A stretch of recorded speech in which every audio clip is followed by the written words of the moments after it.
Thanks for watching and welcome back to the channel.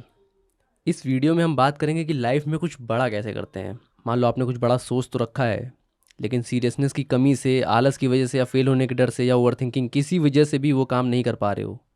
तो खुद को फोर्स कैसे करें वो काम करने के लिए। देखिए, दो तरह के लोग होते हैं, देखा होगा आपने कि कुछ लोग लाइफ में जितना भी करते हैं सब कुछ ऑर्डिनरी लगता है, कुछ खास नहीं। लेकिन कुछ लोग ऐसे होते हैं जो केवल बड़ी चीज़ें ही करते हैं, वो कुछ भी करते हैं वो बड़ा ही लगता है, एक बड़ा इम्पैक्ट क्रिएट करता है।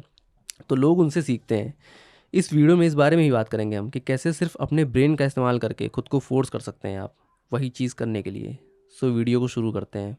फर्स्ट पॉइंट है, उस रेजिस्टेंस को फिगर आउट करो, समझने की कोशिश करो कि आपने इस काम को अभी तक करा क्यों नहीं, या क्यों कर नहीं पाए। ज़रूरी नहीं है आप लेज़ी हो सकता है आप एम्बेरस और फेल होने से डरते हो कि भाई इस काम को करके फेल हो जाऊं, दूसरों के सामने एम्बेरस हो जाऊं, इससे बेटर है कि इसे करो ही ना। ये आप जानबूझकर नहीं करते हो। आपका ब्रेन इसी हिसाब से ट्रेंड हो जाता है बचपन से। जब भी आप कुछ बड़ा सोचते हो और फिर उस काम में फेल होने और लोगों के सामने एम्बेरस होने के डर से आपका ब्रेन उस काम को अवॉइड करने लगता है कहीं ना कहीं, और आपको पता भी नहीं चलता। इसे बोलते हैं सेफ्टी नेट। आपके ब्रेन को सेफ्टी नेट का एडिक्शन हो गया है ब्रो। इफ़ यू थिंक कि आपका ब्रेन पूरी तरह से आप ही के कंट्रोल में है तो ये सही नहीं है। जैसे जैसे चीज़ों को अवॉइड कर करके आपके ब्रेन को सेफ्टी नेट की आदत हुई है, वैसे वैसे एक्शन ले लेके, रिस्क ले लेके, बड़ी बड़ी चीज़ों में हाथ डाल के, इन्वॉल्व होकर, सिंपली काम कर करके ये सेफ्टी नेट की आदत भी ख़त्म हो जाती है। ब्रेन अडाप्ट हो जाता है।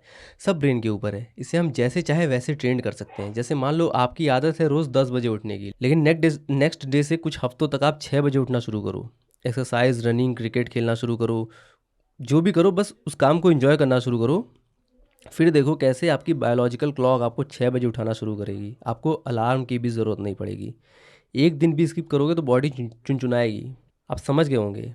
ये तो हो गई सेफ्टी नेट वाली बात। सेकंड पॉइंट है आइडेंटिटी शिफ्टिंग।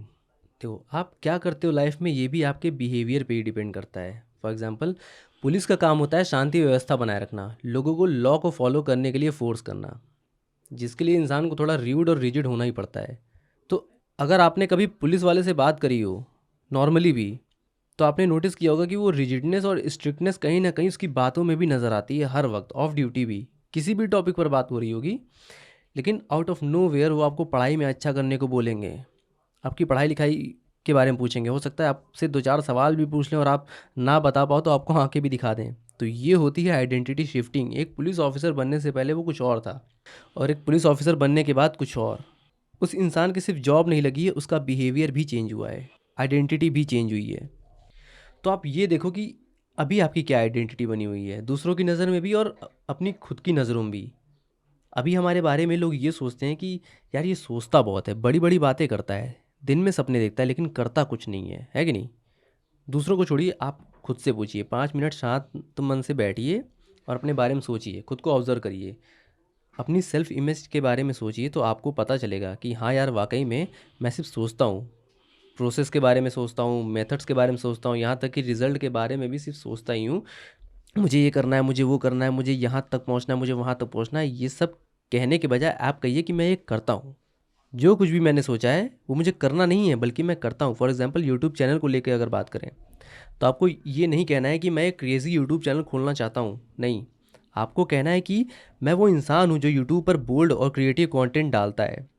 सोचो कि मेरी जगह कोई बोल्ड आदमी और एक्शन टेकर होता तो वो क्या करता। लेट्स से आपका गोल है एक बहुत बड़ा यूट्यूबर बनना, तो खुद से ये पूछो कि अगर मैं ऑलरेडी एक बड़ा यूट्यूबर होता तो मैं क्या करता।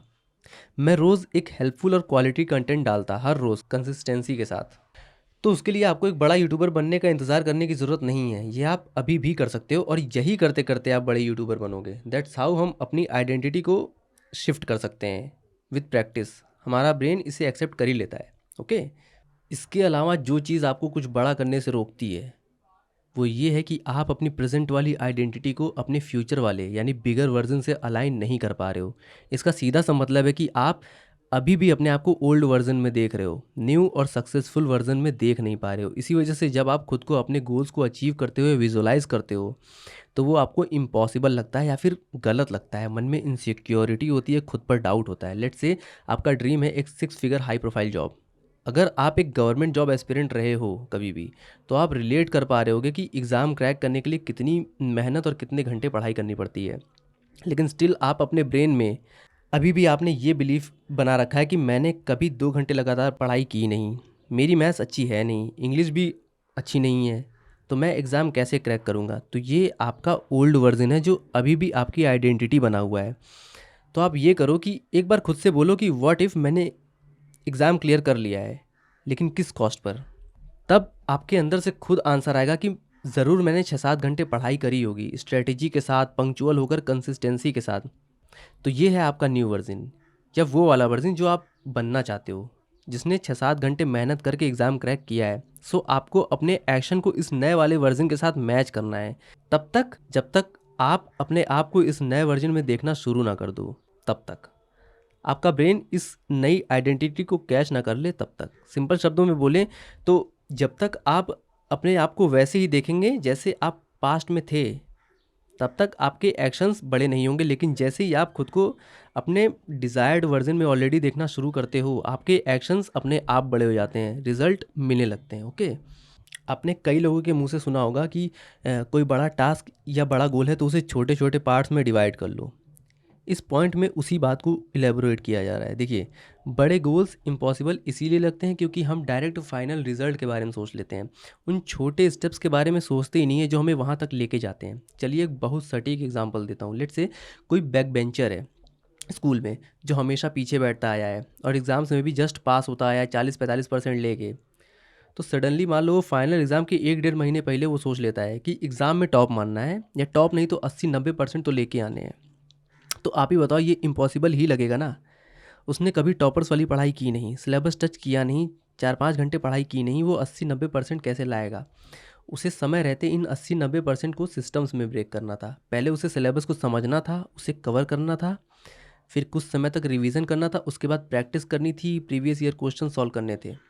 तो किसी भी टास्क को ये मत बोलो कि ये तो बहुत बड़ा है या इम्पॉसिबल है। ये बोलने के बजाय इसे सिंपल सिस्टम्स में ब्रेक करो, जिन पर आप डेली काम कर पाओ और उस काम को रिपीट कर पाओ डेली डेली, जैसे आप डेली रूटीन को फॉलो करते हो। फॉर एग्जांपल, एक सक्सेसफुल यूट्यूबर बनना एक गोल है, लेकिन पर डे वीडियो बनाना और उसे पोस्ट करना एक सिस्टम। एग्ज़ाम क्रैक करके ड्रीम जॉब ग्रैब करना एक गोल है, लेकिन पर डे स्मार्टली पढ़ाई करना एक सिस्टम है। अपनी खुद की बुक लॉन्च करना एक गोल है, लेकिन पर डे 500 वर्ड्स लिखना, एक पेज लिखना, ये एक सिस्टम है। अगर किताब लिखनी है तो कमिटमेंट लो कि सुबह उठ के 500 वर्ड्स लिखने हैं, उसके बाद ही मुझे फ़ोन छूना है। सो की पॉइंट ये है कि बड़े गोल्स को आंख मूंद के चेज़ ना करो, छोटे छोटे सिस्टम्स क्रिएट करो, क्योंकि आपकी कंसिस्टेंसी उन बड़े बड़े डिज़ायर्स की इंटेंसिटी को कम कर देती है, जिसकी वजह से इम्पॉसिबल टास्क भी पॉसिबल लगने लगता है। बेंजामिन हार्डी की एक किताब है, विल पावर डजेंट वर्क। इस बुक के थ्रू उन्होंने ये बताया कि विल पावर से भी ज़्यादा आपका इन्वायरमेंट आपको अफेक्ट करता है। आपका इन्वायरमेंट, जिसमें आपके आसपास की जगह है, आपके आसपास के लोग, आपका सराउंडिंग्स, इवन आपका फ़ोन, आपकी विल पावर से कहीं ज़्यादा अफेक्ट करता है आपके बिहेवियर को। चलो मान लेते हैं कि आप बहुत एम्बिशियस हो, आपका विज़न बहुत क्लियर है, आप बहुत शार्प हो, लेकिन आपके आसपास के लोग, आपके यार दोस्त मान लो करियर ओरिएंटेड नहीं है, उन्हें फ़र्क नहीं पड़ता किसी चीज़ से, केयरलेस टाइप के हैं, तो उन्हें देख के आपको भले ही प्राउड फील होता होगा कि यार मैं इन सब से तो बहुत सही हूँ यार, मैं अलग हूँ इन सब से। लेकिन सच बताऊँ तो ये अंधों में काना राजा होता है ना, ये वही वाली बात है। एक एक्सपेरिमेंट हुआ था बहुत पहले, उसमें ये देखा गया कि मान लो 4 दोस्तों का एक ग्रुप है जिसमें सारे मीडियोकर हैं एक जैसे। उसके बाद उसमें किसी एक इंसान की एंट्री कराई गई जो अबव एवरेज है, यानी उन 4 लोगों से ज़्यादा एफिशिएंट है। तो 2 तरह के रिजल्ट सामने आए। एक बार ये देखा गया कि जो मीडियोकर लोगों का ग्रुप है, वो बस एक नए बंदे के आने से अब पहले से ज़्यादा खुद को पुश कर रहे हैं। और दूसरे रिजल्ट में ये देखा गया कि जो वो एफिशिएंट बंदा था, वो अब अपना लेवल मेंटेन नहीं रख पाया, उसकी एफिशिएंसी कम होती जा रही है। तो इस एक्सपेरिमेंट से ये कंक्लूजन निकला कि जिस हिसाब से हमारी सराउंडिंग्स होती हैं, उसी के अकॉर्डिंग हमारे एक्शन होते हैं। तो कहने का मतलब है कि मोटिवेटेड रहने की कोशिश करने से बेटर है अपनी सराउंडिंग्स को खुद से डिज़ाइन करो अपने एक्शंस के अकॉर्डिंग। तो कैसे पहचाने कि आपका जो इन्वायरमेंट है वो सही है?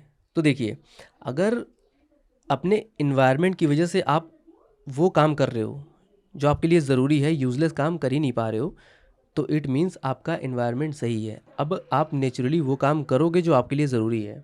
फॉर एग्ज़ाम्पल, आपको ज़्यादा बुक पढ़नी है, तो अपने तकिए के पास वो किताब रख के सो, बुक मार्क लगा के रोज़ रात में। अगर चाहते हो कि सुबह नींद खुलते ही बेड छोड़ दूँ, तो अपने फ़ोन को दूसरे कमरे में रख के सो। यूट्यूब वीडियोस बनाना चाहते हो तो स्क्रिप्ट, अपना कैमरा सेटअप, माइक वगैरह सब कुछ रेडी रखो, जैसे रूम के अंदर सारी चीज़ें सजी धजी होती हैं। चलिए एक और सबसे इंस्पायरिंग एग्जांपल देता हूँ, जेम्स क्लियर, जिन्होंने एटॉमिक हैबिट्स किताब लिखी। तो जेम्स क्लियर अक्सर गिटार सीखना चाहते थे, तो उन्होंने मोटिवेशन पर डिपेंड रहना ज़रूरी नहीं समझा, ना गिटार को लेके कोई शेड्यूल फिक्स किया। उन्होंने खुद से इन्वायरमेंट क्रिएट किया। कैसे? उन्होंने गिटार को अपने लिविंग रूम के बीच में रख दिया। अब वो जब भी लिविंग रूम से होकर गुजरते थे, उनकी नज़र गिटार पर पड़ती थी और उनका गिटार बजाने का मन कर जाता था, और वो बजाते भी थे, भले ही कुछ मिनट के लिए। ठीक है? तो उन्होंने कोई बहुत बड़ा एफर्ट नहीं किया इस काम के लिए, उन्होंने बस माहौल बनाया काम स्टार्ट करने के लिए। Last but not the least, the death bed rule. एक बार, सिर्फ एक बार अपने आप को लाइफ के आखिरी स्टेज पे रख के इमेजिन करो, जब आप बूढ़े हो चुके होगे लेकिन आपके पास 70-80 साल का एक्सपीरियंस होगा। तब जब आप पीछे मुड़ के देखोगे और उन चीज़ों के बारे में सोचोगे जो आपको करनी थी हर हाल में लेकिन आपने नहीं किया, रिग्रेट होगा या नहीं होगा? खुद से पूछो कि आज जो चीज़ करने से मैं डर रहा हूँ, कर नहीं पा रहा हूँ, आगे मुझे इस बात का रिग्रेट होगा या नहीं होगा? ये माइंडसेट हमें क्लैरिटी देता है। तब हम अपने फियर से ओवरकम करते हैं, सेल्फ डाउट और हेजिटेशन से ओवरकम करते हैं, क्योंकि यही एक क्वेश्चन हमें उस चीज़ से कनेक्ट करता है जो सच में हमारे लिए मैटर करती है। और ये हमारा डर, सेल्फ डाउट, हेजिटेशन, ये सब मैटर नहीं करता है। ये सब तो बस रुकावटें हैं, और हमारे लिए जो एक्चुअली मैटर करता है वो है कि हमने जो सोचा वो किया, खुल के लाइफ जी, क्योंकि टाइम निकल जाने के बाद हम सिर्फ रिग्रेट कर सकते हैं और कुछ नहीं। देखो, जब हम शॉर्ट टर्म के लिए कोई चीज़ सोचते हैं, जैसे आप मान लो कुछ भी कर रहे हो आप, जब आप ये सोचोगे कि मेरे इस काम से हफ्ते 2 हफ्ते बाद मेरे पे कोई असर नहीं दिख रहा, तब आप हार मान लोगे, कंफर्टेबल हो जाओगे। लेकिन जब आप लॉन्ग टर्म को लेके सोचोगे, आज से 2 साल, 4 साल, इवन कई सालों बाद आप पर क्या फ़र्क पड़ने वाला है आपके इन एक्शंस का, तब आपको रियलाइज़ होगा कि भैया, फेल होने का डर तो तब भी ठीक था, कुछ कर तो सकते थे, लेकिन ये पछतावे का डर तो बहुत ही भयानक है, कुछ कर भी नहीं सकते अब तो सिवाय पछताने के। Trust me. एक नर्स थी, ब्रोनी वेयर, जो हॉस्पिटल में उन मरीजों की देखरेख करती थी जो अपने आखिरी दिन गिन रहे होते थे। तो पेशेंट्स जब कभी भी ब्रोनी से बात करते थे तो वो अपनी लाइफ में कई चीज़ों को लेकर रिग्रेट करते थे, और सबसे कॉमन रिग्रेट जो ब्रोनी ने सुना वो था कि काश मैंने थोड़ी हिम्मत करके अपनी लाइफ अपने अकॉर्डिंग जी होती, दूसरों की एक्सपेक्टेशन की परवाह ना करी होती। किसी ने भी नहीं कहा कि काश मैंने थोड़ा सेफ खेला होता, हाँ। उन्होंने सिर्फ यही कहा कि काश हमने रिस्क लिए होते, अपने ड्रीम्स को चेज़ किया होता, ऑर्डिनरी लाइफ के पीछे ना भागते, जिनसे प्यार किया उन्हें सच बताया होता और बहादुरी से ज़िंदगी जी होती। Yes, that's true. इंसानों की बात क्या करें, भीष्म पितामह जब मृत्युशैया पर लेटे हुए थे, तब वो भी रिग्रेट ही कर रहे थे कि मैं दिल से द्युत क्रीड़ा को रोकना चाहता था, जब युधिष्ठिर द्रौपदी को हारे लेकिन नहीं रोक पाया। उन्हें पता था कि कौरव गलत थे, लेकिन ना चाहते हुए भी उन्हीं का साथ दे रहे थे। उन्हें इस बात का पछतावा हो रहा था। उन्होंने एक बार भी अपनी विक्ट्रीज और पावर की बात नहीं की, बल्कि युधिष्ठिर को लाइफ लेसन्स दिए और उन चीज़ों को लेकर रिग्रेट किया जो उनके हाथ में थी लेकिन वो नहीं कर पाए। सो भीष्म की स्टोरी से हम यही सीखते हैं कि जब कोई इंसान डेथ बेड यानी मृत्युशैया पर अंतिम सांसें ले रहा होता है, तो उसे केवल अपना करेज याद आ रहा होता है, अपनी लाइफ का पर्पस याद आ रहा होता है, और अपने वो सारे काम याद आ रहे होते हैं जो उसने दिल से किए होते हैं। सो लाइफ में आप कुछ भी बड़ा करना चाह रहे हो, चाहे वो करियर से रिलेटेड हो, बिजनेस हो, या कोई लाइफ चेंजिंग डिसीजन हो, कुछ भी हो, बस अपने आप से ये पूछो कि ये चीज़ ना करने की वजह से मुझे आगे चल के रिग्रेट होगा या नहीं, जब चीज़ें मेरे हाथ से निकल चुकी होंगी। If the answer is yes, do it now. अपने ओल्डर वर्जन की तरह सोचो और बड़ा कदम उठाने से हिचकिचाओ मत। तो thanks for watching. I hope आपको वीडियो पसंद आई होगी। अगर वीडियो पसंद आई हो तो लाइक करें। मिलते हैं अगली वीडियो में।